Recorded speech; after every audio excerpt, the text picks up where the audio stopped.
আমরা শুরু করব হচ্ছে ম্যাথ দিয়ে। লিফট আমরা করছিলাম, লিফটের ম্যাথ দিয়ে শুরু করব।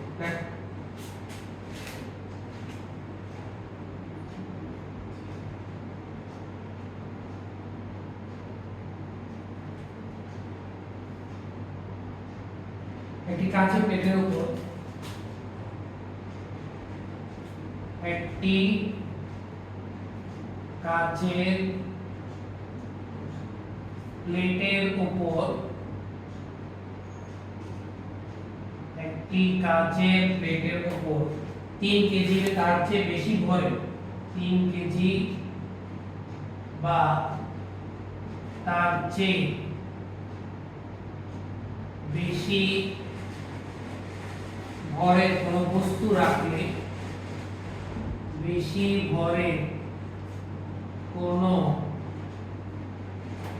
বস্তু রাখলে প্লেটটি ভেঙে যায়। প্লেটটি ভেঙে যায়।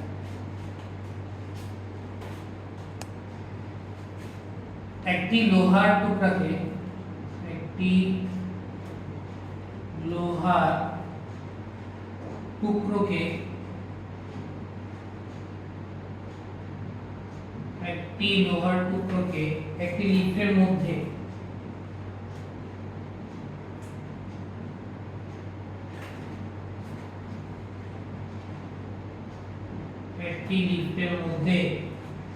ওই কাঁচের প্লেটের উপর রাখা হলো। ওই কাঁচের প্লেটের উপর রাখা হলো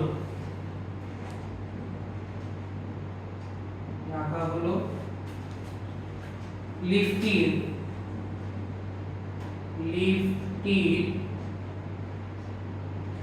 ঊর্ধ্বমুখী ত্বরণ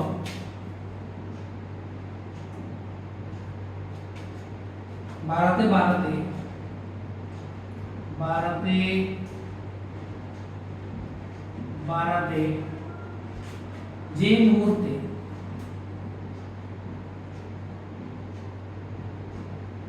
যে মুহূর্তে 245 সেন্টিমিটার পার সেকেন্ড স্কয়ার হয় তখন প্লেটটি ভেঙে যায়।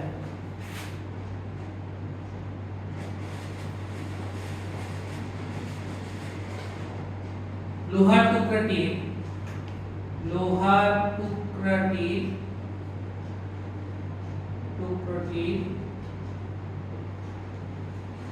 ভর কত?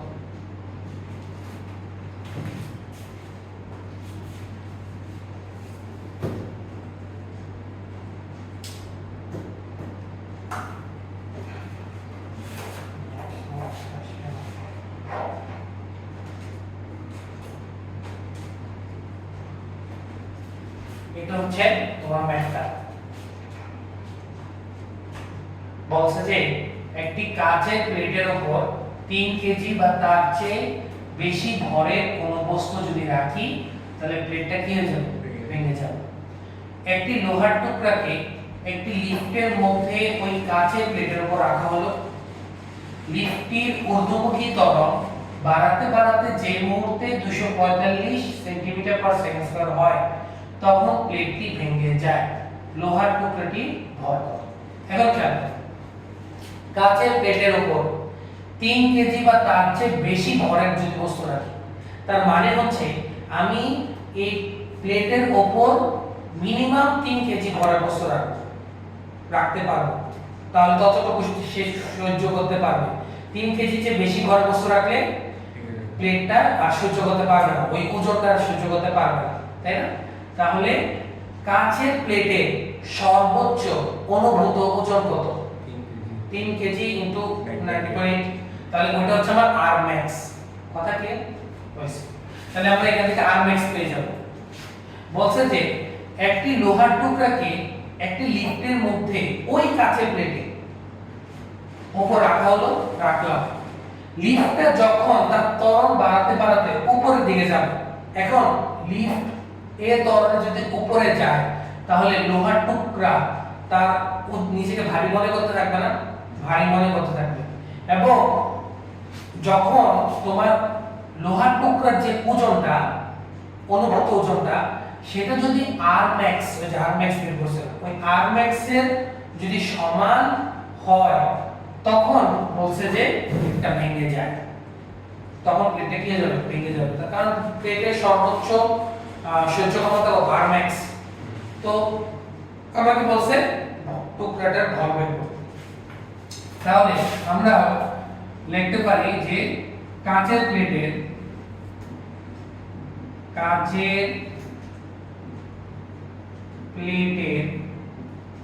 সর্বোচ্চ অনুভূত ওজন আর ম্যাক্স সমান হচ্ছে আমার mg, এবং এটা হচ্ছে 3 into 9.8 নিউটন। এই হিসাব করলে আসবে 29.4 নিউটন। এটা আমার আসছে আর ম্যাক্স, ঠিক আছে।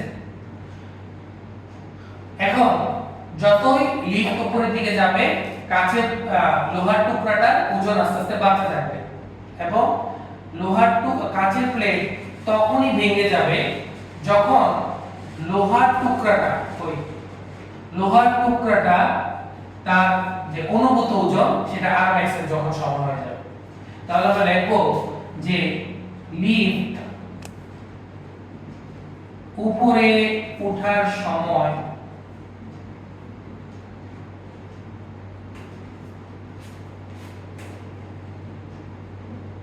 কাঁচের প্লেটের নিচে থাকা কাঁচের প্লেটটি ওঠার সময় কাঁচের প্লেটটি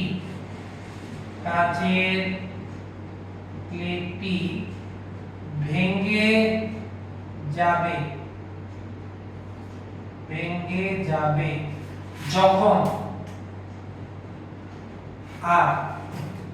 যখন আর সমান কি হবে, আর ম্যাক্স হবে, ঠিক আছে। তো আরটা কি, আরটা হচ্ছে লোহার টুকরার অনুভূত ওজন। তাহলে সুতরাং লোহার টুকরা অনুভূত ওজন আর সূত্রটা কি, m into g plus a। আর এর জায়গায় কি লিখব আমরা, r max equal to m into g plus a।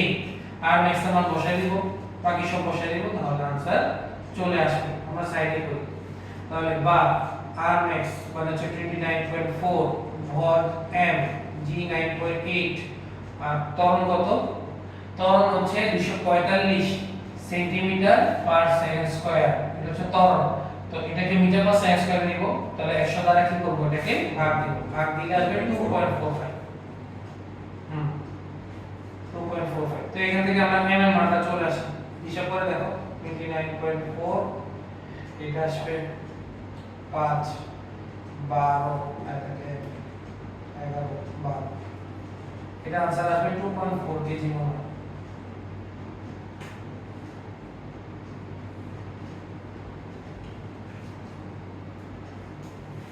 দেখো এর आंसर 2.4 কেজি আমার আসছে।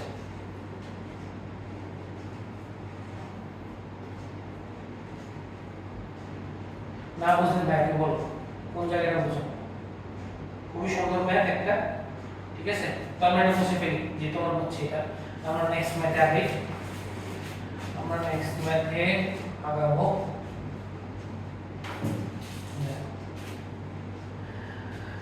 নেক্সট ম্যাথ যেটা করব সেটা হচ্ছে একটা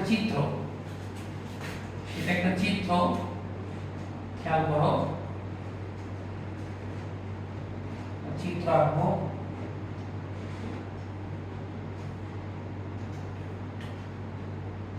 এখানে একটা বস্তু আছে, এর উপর আরেকটা ছোট বস্তু আছে, এটা হচ্ছে বি, এটা হচ্ছে এ।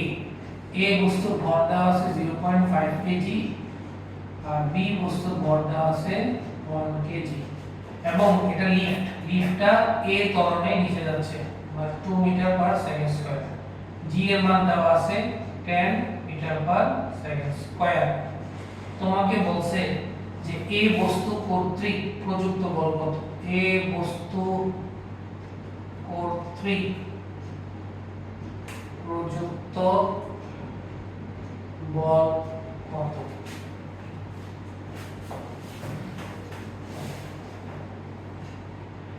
এ বস্তু কর্তৃক প্রযুক্ত বল কত, এটা হচ্ছে আমার কোশ্চেন। একটু ট্রাই করো।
ঠিক আছে, তাহলে কিভাবে করব এটা দেখো তো।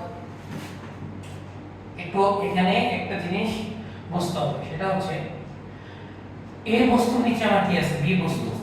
ঠিক আছে, তুমি একটা কথা চিন্তা করো যে আমার যদি এই সিস্টেমে বি বস্তুটা যদি না থাকে তাহলে কোনো মানে ম্যাটার করতেছে না বিষয়টা। কিভাবে সেটা আমি বলছি। এই বস্তুটা তার ওজনের কারণে একটা mg বল দিবে, তাই না? mg বল দিবে। যদি বস্তুটা স্থির থাকতো তাহলে mg টাই হইতো এই বস্তু কর্তৃক প্রযুক্ত বল। এটা তো আমরা বুঝতে পারবো কেস মান যেটা। এখন সেটা তো না, আমার তো লিফটের কি অবস্থায় ত্বরণে গতিশীল, নিচের দিকে ত্বরণে গতিশীল। এখন এই বস্তুটা তার ওজনের কারণে একটা বল দিবে। কার উপর বল দিবে? না, বি বস্তুর উপর, তাই না? এখন তুমি চিন্তা করো তো জিনিসটা, এখানে যদি বি বস্তুটা না থাকে, বি বস্তুটা না থাকলে এই বস্তু যে বল প্রযুক্ত মানে বল দিচ্ছে, যেটা বল প্রয়োগ করতেছে, এটা কার উপর করবে? তলের উপর করবে।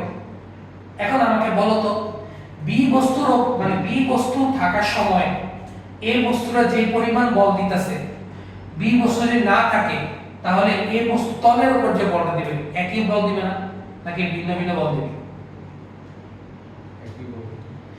এই বস্তু কি ভর চেঞ্জ হয়েছে? ভর তো চেঞ্জ হয় নাই। তাহলে এ বস্তু বি বস্তুর সারফেসের উপর, বি বস্তুর তলের উপর যে বল দিবে, সে লিফটের তলতে একই বল দিবে। তাহলে বি বস্তু এখানে থাকা যার কথা, না থাকা একই কথা। কথা বুঝে গেছে না? তাহলে আমরা আরেকটা কথা বলতে পারি যে এ বস্তু প্রয়োগকৃত mg বলের কারণে বিপরীত দিকে নিউটনের তৃতীয় সূত্র অনুসারে বিপরীত দিকে সে যে প্রতিক্রিয়া বল পাইতেছে, এই প্রতিক্রিয়া বলটাও সেম হবে, কারণ mg তো সেম। তাহলে প্রতিক্রিয়া বলটাও কি থাকবে? বি থাকার সময় যে প্রতিক্রিয়া বল পাবে, তলের সময় মানে বি বস্তু না থাকলেও একই প্রতিক্রিয়া বল পাবে, যেটা তল থেকে পাবে যদি বি বস্তু না থাকে। কথা ক্লিয়ার কিনা? তাহলে এখানে বি বস্তু থাকা যা কথা, না থাকা একই কথা। এটা বুঝতে পারছি না? এটা বুঝলাম। তাহলে তো ম্যাথ হয়ে গেছে।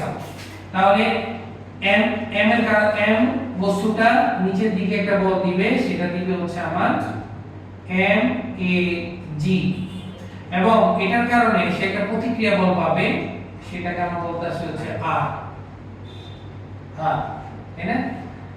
এবং খেয়াল করো তাহলে এই বস্তু কর্তৃক প্রযুক্ত বল, এখন এই বস্তুটা যে এই অবস্থায় এই সিস্টেমে যে পরিমাণ বল দিবে সে তো সেই পরিমাণ বলটাই অনুভব করবে। তাহলে আমার আসলে কি বের করতে হবে এখানে? প্রতিক্রিয়া বল আরটা বের করতে হবে। আর বের হলে আমার এই বস্তু কর্তৃক প্রযুক্ত বল চলে আসবে। তো এটা কোনটা কেস? এটা কেস 3 না? কেস 3 এর সূত্র কি করছিলাম আমরা?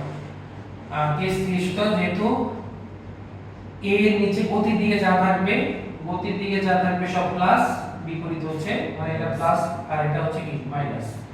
তাহলে এটা হচ্ছে আমার m a a বা r সমান m a কমন যাবে g minus a বা r is equal to m a, m এর মান হচ্ছে 0.5, g হচ্ছে 10 আর এটা হচ্ছে 2। তাহলে r এর মান আসবে 8, 8 কে হাফ দ্বারা গুণ 4 নিউটন, 4 নিউটন। এটাই হচ্ছে এই বস্তু কর্তৃক প্রযুক্ত প্রোটন। না বুঝতে বলো কোন জায়গাটা বোঝা নেই, ঠিক আছে? যদি বস্তু স্থির থাকতো তাহলে mg হইতো প্রযুক্ত বল, যেহেতু স্থির না তাহলে যেটা সে অনুভব করবে, এই বস্তুটা যে পরিমাণ ফোর্স অনুভব করবে সেটাই তো তার প্রযুক্ত বল, তাই না? তো আমরা এই ম্যাথটা বুঝলাম। এবার আসো আমরা নতুন টপিক শুরু করব আজকে, যেটা হচ্ছে সুতার টান। সুতার টান দিয়ে আমরা আজকে শুরু করব। কেমন হচ্ছে? তাহলে আমরা শুরু করি হচ্ছে সুতার টান। সুতার টান, সুতার টানে তিনটা কেস আছে। কয়টা কেস? তিনটা। একটা হচ্ছে আনুভূমিক বরাবর সুতার টান, একটা হচ্ছে তির্যক বরাবর সুতার টান, আর একটা হচ্ছে উলম্ব বরাবর সুতার টান। তো আজকে আমরা দুইটা আলোচনা করব, একটা হচ্ছে আনুভূমিক, একটা তির্যক। উলম্বটা আমরা পূজার পরের বন্ধে ক্লাসে করব। কেস 1, কেস 1 আনুভূমিক বরাবর, আনুভূমিক বরাবর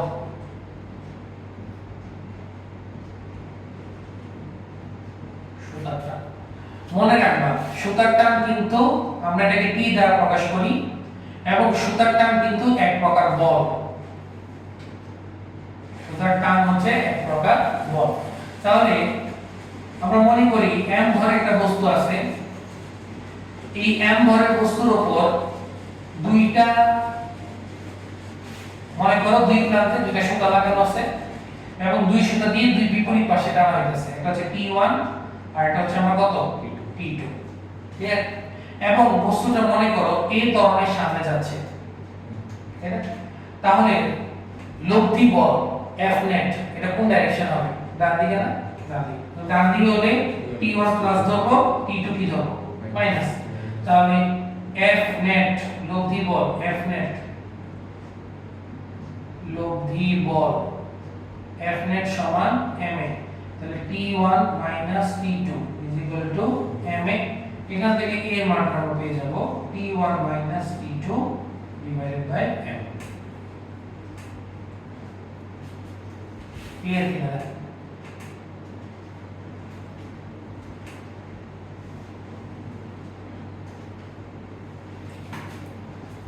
এটা হলো আনুভূমিক বরাবর সুতার টান, ক্লিয়ার? এবার আসো কেস 2। কেস 2 হচ্ছে তির্যক বরাবর সুতার টান। তির্যক বরাবর সুতার টান। তাহলে মনে করো m ভর একটা বস্তু আছে, এটা খেয়াল করো, এটা কেস 2 এ দুইটা সাব কেস আছে, মানে এটারও আবার দুইটা ভাগ আছে কেস 2। একটা হচ্ছে টানার ক্ষেত্রে সাব কেস 1, সাব কেস 1 এটা হচ্ছে টানার ক্ষেত্রে, টানার ক্ষেত্রে। টানার ক্ষেত্রে কি হবে দেখো, m ভর একটা বস্তু আছে, এটাকে আমরা কি করতেছি টানতেছি ঠিক আছে টানতেছি এটাকে টি দ্বারা প্রকাশ করা যায় এফ দ্বারা প্রকাশ করা যায় একই যেহেতু এটা এক ফোর্স একটা সুতার মাধ্যমে আমরা টানতেছি কিভাবে টানতেছি এটাকে থিটা কোণে তির্যক ভাবে এটাকে টানতেছি কথা ক্লিয়ার আচ্ছা এখন খেয়াল করো এই যে ডট ডট লাইন রাখতেছি এটা কি আনুভূমিক এটা হচ্ছে আমার x অক্ষ হ্যাঁ আর এটার সাথে যদি আমি একটা লম্ব আঁকি তাহলে এটা কি হবে আমার উলম্ব বা y অক্ষ আমাকে বলো এই যে F ফোর্সটা যেটা হ্যাঁ এই F বলটা এটা কি আনুভূমিক আছে নাকি উলম্ব আছে এটা আনুভূমিক আছে নাকি উলম্ব আছে মানে এটা আনুভূমিক অনুপাতের কোনটাতে নেই মাঝামাঝিতে আছে তাই না তাহলে আমরা একটা জিনিস বলছিলাম যে কোন একটা ভেক্টর রাশি যদি কোনো অক্ষে না থাকে তাহলে আমরা কিভাবে এটা নিয়ে কাজ করি উপাংশ নিয়ে কাজ করি তাহলে আমরা কি করব আমরা এই f ভেক্টরটাকে উপাংশে ভাগ করে ফেলবো দুটো উপাংশে আমরা এটাকে ভাগ করে ফেলবো এবং আমরা বলছিলাম যে যার সাথে থিটা তার সাথে cos তাহলে আনুভূমিক বরাবর কি থাকবে আমার f cos থিটা আর উলম্বের সাথে আমার থাকবে উলম্বের সাথে থাকবে হচ্ছে আমার f sin theta clear f cos theta f sin theta এবং এই f টাকে তুমি যখন দুইটো উপাংশে ভাগ করে ফেলবা তখন কিন্তু আর f ভেক্টরটা থাকবে না তুমি যে এটা ভাগ করে বলছো না তো ভাগ করলে এটা কি হয়ে যায় জিনিসটা বাদ হয়ে যায় এই আমরা বাদ দিয়ে দিই ক্লিয়ার ক্লিয়ার তাহলে f cos থাকলো f sin থাকলো এরপর আর কি কি আছে এই m ঘরে একটা কি আছে ওজন আছে ওজন খাড়া নিচে যে কাজ করে সেটা হচ্ছে mg mg এর কারণে একটা প্রতিক্রিয়া বল পাবো সেটা হচ্ছে আমার r ক্লিয়ার mg এর কারণে একটা কি পাবো প্রতিক্রিয়া বল পাবো এবং সাপোজ মনে করো এই জিনিসটার ত্বরণ সামনের দিকে হচ্ছে ত্বরণ কোথায় হচ্ছে সামনের দিকে হচ্ছে তাহলে আমরা কিভাবে হিসাব করব আমরা x অক্ষ বরাবর ধরবো এবারে কি অক্ষ বরাবর ধরবো y অক্ষ বরাবর তাহলে খেয়াল করো x অক্ষ বরাবর আমাকে বলো ত্বরণ কোন বরাবর আছে কোন অক্ষ বরাবর আছে x অক্ষ বরাবর x অক্ষ ত্বরণ কত এই তাহলে f net লব্ধি বল f net সমান কত হবে ma হবে না যেহেতু ত্বরণ আছে f net তাহলে একটাই বল আছে আর তো নাই কিছু তাহলে এটা হচ্ছে আমার f cos theta ma clear এটা হলো এক সূত্র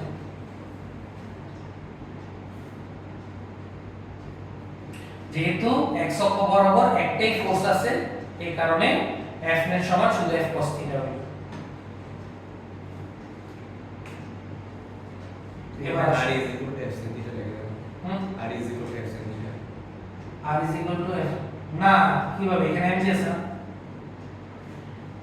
আমরা দেখাচ্ছি y অক্ষের হিসাবটাও দেখাবো y অক্ষ বরাবর y অক্ষ বরাবর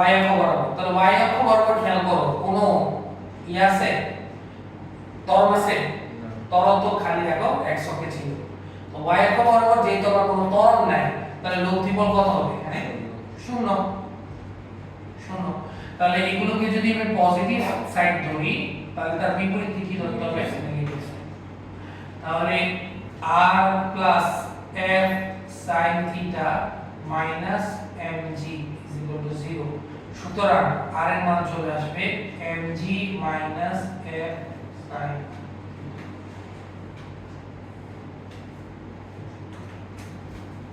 ক্লিয়ার কিনা তাহলে x অক্ষ বরাবর হিসাব y অক্ষ বরাবর হিসাব কথা ক্লিয়ার সমস্যা আছে না এটা গেল টানার ক্ষেত্রে আবার আরেকটা কি হবে ঠেলার ক্ষেত্রে আমরা ঠেলার ক্ষেত্রে জিনিসটা দেখি সারফেস টু সারফেস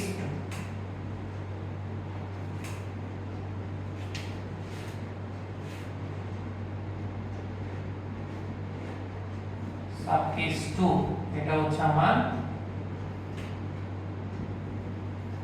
ঠেলার কেন্দ্র। সেম চিত্রই একটা m ভর একটা বস্তু আছে, এটাকে আমি কি করতেছি, ঠেলতাছি। দেখ ঠেললে এইভাবে এই যে এইভাবে ঠেলতেছি। তো এটা এই ভেক্টরটাকে আমরা কি করতে পারি, সামনে নিয়ে আসতে পারি। সামনে নিয়ে আসলাম, তাহলে এটা হলো আমার f ভেক্টর, তাই না? এবং এটাকে আমরা ওই সেম আগের মতো কি করতে পারি, এটাকে উপাংশে এটাকে ভাগ করতে পারি। আমরা এটাকে উপাংশে ভাগ করব। তাহলে এটা কি থিটা না, আনুভূমিকের সাথে থিটা কোণ। তো f কে ভাগ করলে এই বরাবর কি হবে, f cos theta, f sin theta কই হবে, নিচ বরাবর। হ্যাঁ, কেন নিচ বরাবর, কারণ হচ্ছে এটা হচ্ছে আমার f sin। তাহলে নিচ বরাবর কেন, কারণ হচ্ছে আমরা উপাংশকে এমন ভাবে ভাগ করব যেন মূল ভেক্টরটা উপাংশ দুইটা ঠিক আছে, মাঝে থাকে। তাহলে f cos f sin মূল ভেক্টর মাঝে। ক্লিয়ার? m ভরের কি আছে, একটা ভর আছে, ভরের কারণে একটা ওজন তৈরি হবে, সেটা হচ্ছে mg। আর এর কারণে আমরা একটা কি পাচ্ছি, প্রতিক্রিয়া বল পাবো, সেটা হচ্ছে r। ক্লিয়ার? এবং মনে করো ত্বরণ হচ্ছে সামনে, a ত্বরণে এটা সামনে যাচ্ছে। ঠিক আছে? তাহলে x অক্ষ বরাবর আর y অক্ষ বরাবর হিসাব করব। x অক্ষ বরাবর, x অক্ষ বরাবর f cos theta, f cos theta সমান কত হবে, ও সরি f net লব্ধি বল, যেহেতু ত্বরণ আছে তাহলে f net সমান কত হবে, ma। তাহলে f net এর জায়গায় f cos থিটা সমান ma, এটা আমরা লিখতে পারি, তাই না? সিমিলার ভাবে y অক্ষ বরাবর দেখাও, y অক্ষ বরাবর দেখো কোন ত্বরণ আছে, ত্বরণ নেই, তাহলে f net সমান কত, 0। তো 0 হলে উপরে যদি প্লাস ধরো, নিচে গুলো কি ধরতে হবে, মাইনাস। তাহলে r minus mg minus f sin theta is equal to 0। তাহলে r is equal to mg plus f sin theta। তাহলে r টা আসলে কি, r টা হচ্ছে তল যে প্রতিক্রিয়া বল দিবে, তল না, এটা তল দিচ্ছে। তো r এর লিখে রাখো যে তলের প্রতিক্রিয়া বল, তলের প্রতিক্রিয়া বল, তলের প্রতিক্রিয়া বল হচ্ছে আমার r। একটা হচ্ছে mg minus f sin theta, একটা হচ্ছে mg plus f sin theta। কথা বুঝা গেছে? সমস্যা আছে না? তো সমস্যা না থাকে আমরা একটা ম্যাথ করি, ম্যাথ করলে আমাদের জিনিসটা আরো ক্লিয়ার হবে। লেখ, এগুলো আমরা মুছে দিই। আমরা এটা মুছে দিই, মুছে দিই।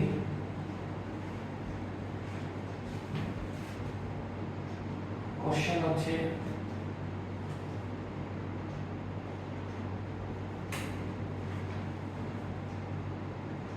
ছয় নিউটন বল টানা হইতেছে 30 ডিগ্রি কোণে, ভর দেওয়া আছে 10 কেজি, ভর দেওয়া আছে 10 কেজি। এক নম্বর কোশ্চেন হচ্ছে বস্তুর ত্বরণ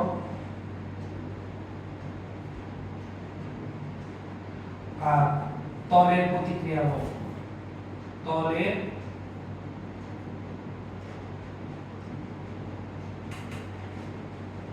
বস্তুর ত্বরণ কত আর তলের প্রতিক্রিয়া বল। বড় চাইলে ডাইরেক্ট সূত্র বসাতে পারো, কেস তো আমরা করছি, ডাইরেক্ট সূত্র বসা দিতে পারো, যেটা টানা, টানা হইতেছে সাব কেস 1।